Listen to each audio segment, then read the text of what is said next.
Chia seed গাট হেলথের জন্য অনেক উপকারী। তো আমি বাসায় কিভাবে চিয়া সিডটা খাই সেটাই আজকে আপনাদের দেখাবো। চিয়া সিডের পুডিংটা আমি সাধারণত কিছু ফল দিয়ে বানাই। এখানে আমি সেজন্য ফল নিয়েছি ব্লুবেরি, কলা, আপেল আর কিউই। প্রথমে আমি সবগুলা বক্সে আমি কিছু দই দিয়ে দিব। দইটা আমি নিয়েছিলাম গ্রিক ইয়োগার্ট।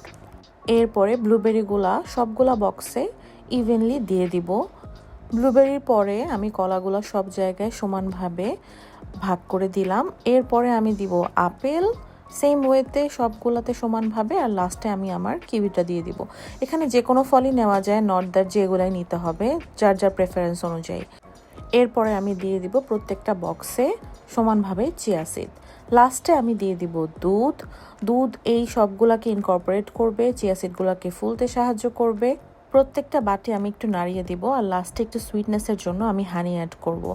হানিটা এই পুডিংয়ে খুব ভালো একটা কাজ করে, কোনো ফ্রুটের যদি কোনো বিটারনেস থাকে ও এটা কমায় দেয়। এরপর আমি প্রত্যেকটা বক্সে লিড লাগিয়ে দিব। আমি এরকম ছোটো ছোটো বক্সে বানাই, কারণ আমার কাছে মনে হয় এটা ইজি টু গেট হয়ে যায়, তখন যখন ইচ্ছা বের করে খাওয়া যায়। এটা একদিন করলে মোটামুটি 4-5 দিনের মতো এটা ভালো থাকে, যেহেতু আমরা 2 জন মানুষ, এটা ইজিলি শেষ হয়ে যাবে। You can also try this.